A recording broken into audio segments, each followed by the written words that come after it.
Okay. I'm Chloe. I'm Tally. I'm Reese. Katie. I'm Michael. Enrique. I'm Diego. I'm Luna. I'm Alex. And I thought for the, like, kind of like a general emotional tone, like, after listening to it for the first time, I kind of, like, had the feeling it was kind of like a moment of calm during, like, a spiritual type of, like, reflection of some sort. And, like, also, like, it showed lots of, like, bittersweet joy kind of in it. And, like, for the, from 2 minutes and 25 seconds to 2 minutes and 55 seconds, there was, like, lots of, like, subtle dynamic variation and, like, different, and, like, kind of had the feeling of, like, different emotional responses, like, kind of, sounded like had a sense of intimacy, or like the music feels closer and more eternal, or like also like the emotional maturity, it's like no longer just beautiful but profound, and also like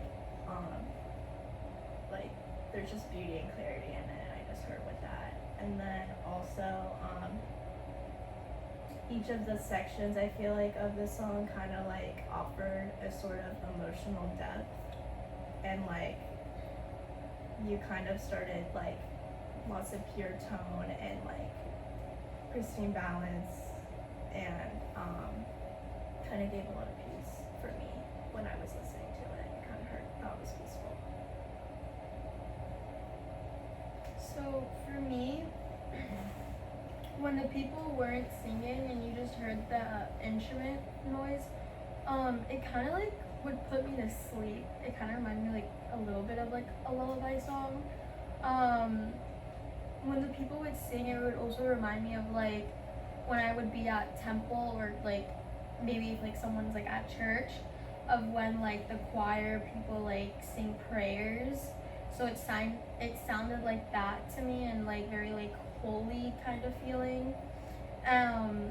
They did pause a lot, which like the times that they paused, it like kind of brought me to like, okay, like now I'm falling asleep again, and like this is boring. When they stopped singing, and you just hear like the instruments for like a while, it was like, okay, when are they gonna sing again? Like, I had enough of just the instrument, like I want more of them singing. The end, the instruments played for a while, but I felt like they definitely could have ended it sooner.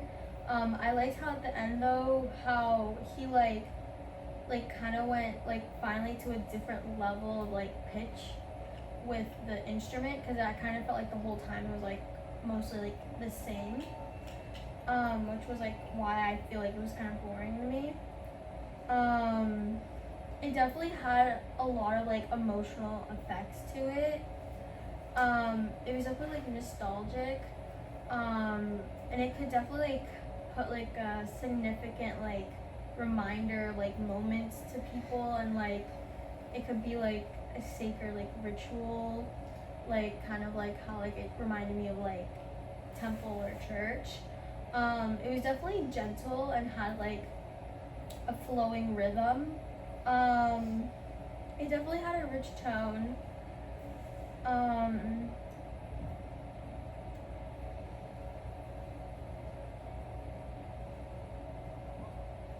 Sorry. It would also like, again, like I said about like the temple and all that, it would like, it definitely like touch your soul to me, like when they're singing. It was definitely breathtaking.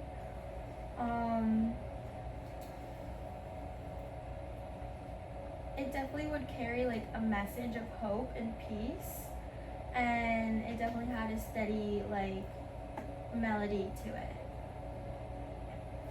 Well, going off like what both of you said, I put like when I first listened to this piece, it felt really peaceful and calming. The sound stayed pretty much the same throughout the whole time, which made it a little repetitive but still nice to listen to. It had this steady tone that didn't really seem like super happy or sad, just kind of in the middle, and because of that, I feel like I could have imagined it being played at like either a wedding or a funeral, like because it gave off just like a very monotone. But not in a boring way, more like in a way that kept you like calm in a thoughtful mood.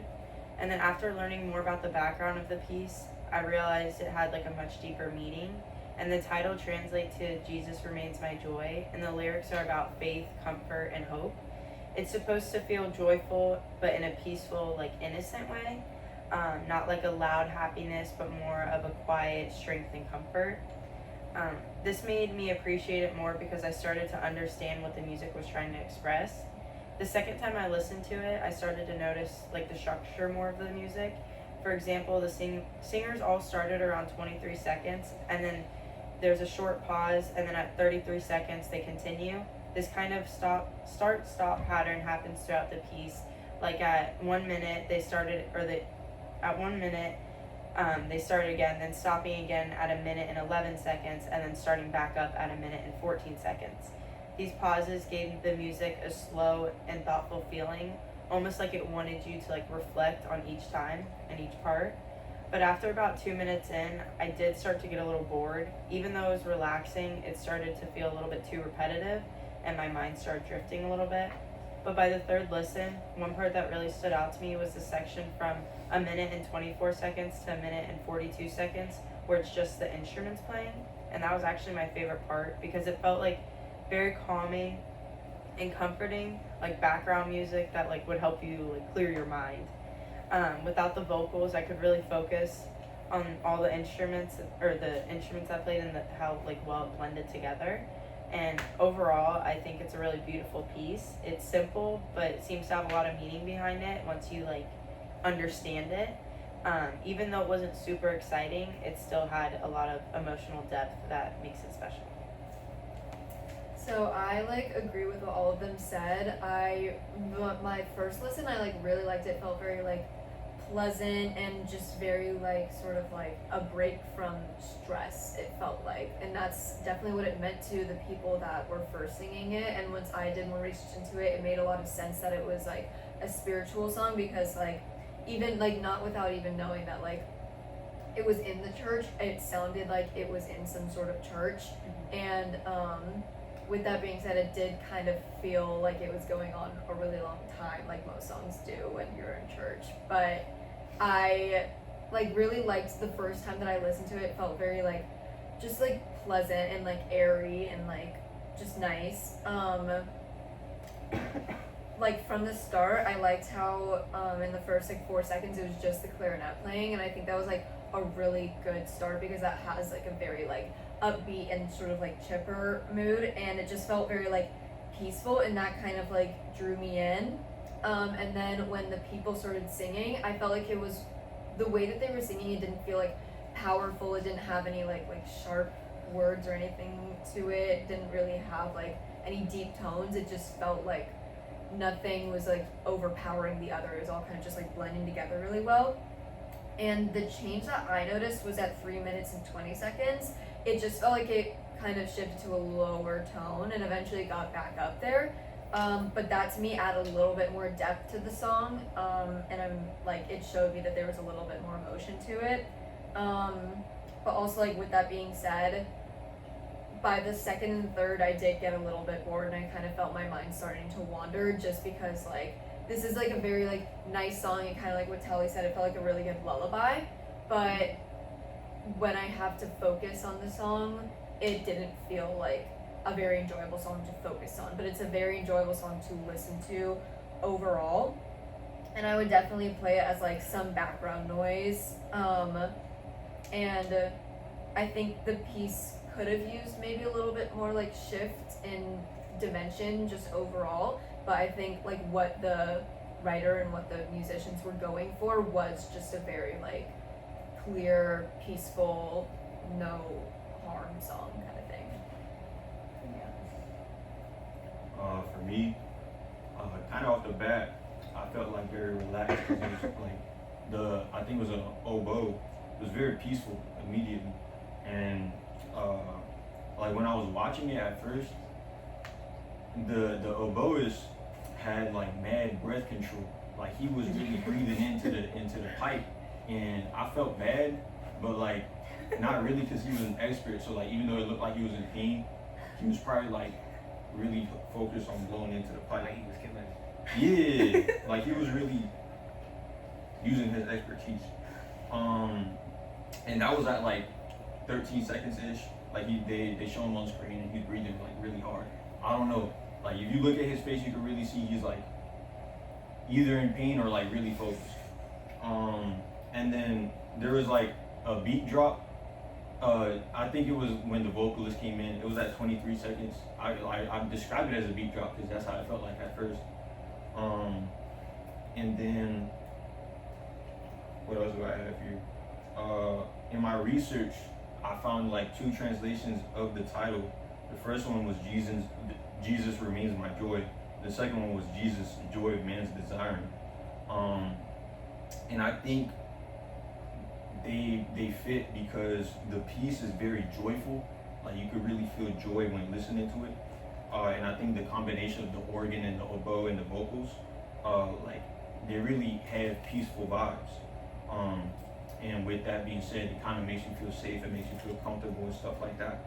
And then translating the lyrics, I think Bach was going for like a prayer type song, and that fits with what everyone else was saying so far with how it feels like you're in a church when you're listening to it. And me personally, I never got bored of the piece. I always felt like at peace when listening to it, even when I was focusing on it. I never felt sleepy. I never felt bored. I always felt like at peace with myself type stuff. And I think that's what Bach was really going for with this piece. Really inspires the emotion of comfortability and stuff like that. Compared to the last song that we analyzed, it was miles better. I would listen to the song again. I don't think I would seek out the song, but I would definitely not mind listening to the piece again. And yeah, that's all I got. Great analysis, Michael. Great analysis. When I first listened to this piece, I felt super calm and relaxed, kind of like everyone else did. I kind of imagined myself like going out on a spring walk. You feel me? Birds chirping, like beautiful flowers. Like especially compared to the last piece, like my brother Michael told. All the pieces we've been listening to so far in this class are like very abstract, very out there. They're also very long and like rambunctious, I feel like. So for us to listen to something so calming and so peaceful was definitely like joyful for me. And when I did more research on the song, it made sense because the name of the song is literally Jesus Remains My Joy. They're praising Jesus, talking about how the joy and the strength of his life. And I think that's intentional by the composer because he feels joy by having Jesus in his life. He wants everyone listening to feel that same type of experience. And it definitely reflects in the oboist that plays and the vocals that mesh really well together. And overall, it's a consistent, smooth melody, which makes it very, very calm. And even while like at 1:15, for example, even while the vocalists are active, the oboe plays that same consistent melody, and it keeps it kind of predictable, which is nice because I feel like again we listen to so many abstract songs throughout the entire thing where the tempo is constantly changing, the rhythm is like going out of whack and all this type stuff. So just to hear something consistent, smooth, and calming is very like peaceful, just for me personally. And even though he did kind of play the same melody over and over again, I felt like he picked it up near the end. But even though he did play the same melody, I don't think it got boring for me personally, as opposed to what everyone else said, because he kept it short and sweet. The song's only 3 minutes. He didn't like drag the song on for that long, and things of that nature. Finally, after the vocalists are finished, kind of around 2:37, he picks up the rhythm a tiny bit, and I couldn't hear the piano, but near the end of the video, when the vocalists are done playing and all that, and the song is finishing, you see people. I don't know if you guys heard it, but they showed somebody playing the piano. I didn't really hear it, so it kind of surprised me even like see the piano at the end. And when the song ends, it ends smooth and calm, and I think it was overall a very cohesive and consistent piece. For sure. Sorry. Yeah, listening to the song, it made me feel very relaxed and at peace. From the beginning, like it set like a calming mood. And it's really joyful, and like also like what Ty said, like it did remind me of like the choir. It was like it had like a holy like vibe to it, but I noticed there were lots of pauses in the songs and long stretches, and like where just like the instruments were playing, and like I feel like that made it. I like that because I feel like it made it more calming. It gave you space to just sit there and like take in the music. the song was like a little repetitive, but I actually like that about it. Like I think it made it sound good. And yeah, I feel like honestly the song is, if you're just having like a hard, like long, like day, like, and I feel like you should just listen to that song and it would just clear you, like it would help like clear your mind, like help you feel more relaxed and just like help you just feel like more at peace and more just joyful. So yeah, that's why I like the song. For the first time listening to this song, I thought it was peaceful, holy, about like a valley, like sunshine, and like a warmth. And then after doing research, I found the meaning, Jesus remains my joy, and there's like a quote thing in there. It was like, it is well for me that I have Jesus. And it kind of made sense based on like the setting of the church and everything, that it was supposed to be a song about God. This song did remind me of a verse in the Bible. I think it was in like Mark or Luke, I don't really remember which one. It was the robber's purpose is to like kill and destroy, but my purpose is to give you hope and a purpose in life. So it reminded me that God always has our best interests in heart and always leads us like to the light, to give us a peace and a purpose, to live happy and to be joyful. The oboe gave that like constant peace. Like there's never like a pause where everything's just quiet. It gave like a steady ground kind of thing. Like you would never feel lost in the piece, which is also similar to like how Jesus like carries us and like gives us a purpose in life. So yeah, I think it's a nice piece altogether. So I am very familiar with this piece, so I was really excited when I first tapped into the video and saw that we were doing this one. This is a piece that has been played a million different times all over the world, so many variations, and I'd never heard it beginning with an oboe and with I believe it's an organ and the 8-person choir. Funny enough, my father loves to tell this story. He loves this piece because my family's from South Africa, and he sung this piece in his like church choir to the first Black Archbishop of South Africa. Which kind of gives you an idea of the versatility of this piece, because not only was it used in a ceremony for a religious figure, it is also the song my mother walked down the aisle to. So this really reminded me of like watching my parents' wedding videos when I was a little kid. But my initial reaction to this particular piece, because I'd never heard it with an oboe before, was it did sound less church-like because of the lack of the full choir, which is what I'm used to hearing. It sung with, there were only 8 voices, and it got me thinking. Everyone had the same opinion, which is that this is church music, and what I was able to kind of think about is, we don't really know why we call something church music, but everyone kind of had that same thought. And I think it's because this is not a flashy piece, and it doesn't have a lot of variations in either tempo or dynamics. We stay at one volume for pretty much the entire piece, with minor changes up and down the scale. And it's a calming piece because it's not very intricate. So yeah, we don't see a lot of changes in either tempo or dynamics. However, when the vocals do come in at 23 seconds, I think it does give you that sort of,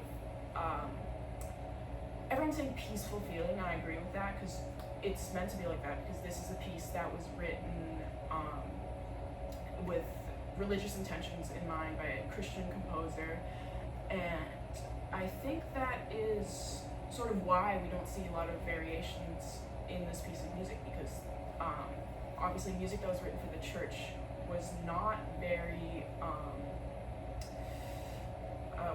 diverse, and there was pushback during that time from the church when we were growing and changing and Renaissance period was happening, blah blah blah, people wanted to stick to this formatted church style music, and it's repetitive. We have the same sort of up and down the scale of the melody the whole time, but it does create this comforting musical color, because even though it's not very interesting. Everyone still comes to that same agreement that this is peaceful, this is church music, this is community music. And I think the fact that we have an array of people, not just one singer, adds to the fact of it feeling like a communal piece, something you play at a wedding, you play at a funeral, you play at a religious ceremony. But yeah, with a piece that doesn't have a lot of specific technicalities to analyze, like there's not much change in the pitch or the tone. I just keep coming back to like musical color and timbre and the voices, and how does it make you feel when you don't have little specific things to pick out. And to me it is peaceful, it is communal, it is something you play in church, something you sit with a bunch of other people and you hear. And it helped that I have the connection to the piece. But yeah, that was my takeaway. Okay. So we all seem to have pretty similar opinions on this. We all can agree that this was much better than the last one. I really liked what you said. I loved how you had a comparison too. That was so sweet. And then one of you guys said something really good too. I like how you guys compared it to the last piece, but you guys also had different opinion about how like you didn't find it boring. And like I think that's just then comes with the personal preference on like your attention span and what you can and listen to, and if you feel the need to like have something and have like different pitches and different tones to like keep you engaged. So it's like everyone obviously had their own opinion, but overall I think we all enjoyed it. Yeah. Yeah. I liked how you shared your like stories about it. I really liked that, and I felt like I remember like the first time we listened to it, it felt like just a regular like church song. Mhm. And then like when I looked more into it, I was like, oh okay, like here's the meaning behind the song. And then hearing you share all those stories about your connection to it, like I feel like it's just like kind of peeling back like layers of this song and like kind of like showing more emotion that was like put into like the making of the song and the performance of this song, and like just knowing like the like actual like meaning that it holds is like really nice, like getting to like figure that out after like the first listen where I just thought it was like communion song kind of thing. Yeah, it reminded me a lot of like when I was at my Catholic like middle school, like being there. Like I don't know, for me, like yeah, the song was very like peaceful and stuff, but like I mean I don't really go to church or anything, so like I don't hear that, and I'm like I kind of feel like how you were saying, I could probably fall asleep to it. Yeah. So because at like my school it wasn't fun, so like kind of thinking about it, it's kind of like bringing the thing together, but I know that's just a personal opinion. But yeah, but hearing your stories though, like actually like made me like understand the piece more though, Yeah. and like how like it can affect other people. Yeah, this was something I grew up like hearing all the time because like it's my dad's favorite. So I would hear it at church, I would hear it in the car, and we're not religious now, but he still plays it all the time. Well, that also shows how like everyone too can like have a different take on the song. Like to me, it was just like a normal like. I don't have any personal connection to the song. I enjoyed it, but then same song, you have like multiple connections like from your whole life basically from this song. And you said it was a wedding, and she already brought up that she walked it at the wedding. Yeah. So you guys had like a similar. Yeah. Anyone else? I feel like it's weird. I'm like, when we repeat that oboe is like really locking. No, I did notice I that. thought it was a clarinet And this I whole actually, time. in the comments, like from the YouTube video, everyone in the comments is like, praise this guy for being able to hold his breath that long. But yeah, that was Has some cool. skill. Yeah. Yeah, no, I think he carried it kind of. Yeah. I thought he was gonna like pass out afterwards. Oh my gosh, I could never. He did play the whole 3 minutes. of the Yay! song. And I'm Like, he surprised like, because his he really face was did not that red. Yeah, he barely Like stopped. he like Yes. looked normal. Like he did look like he was struggling a little bit. I mean, yeah. I don't know. Anyway. He was fighting for his life. Okay. Are we good? Yeah, I think we Perfect. agree.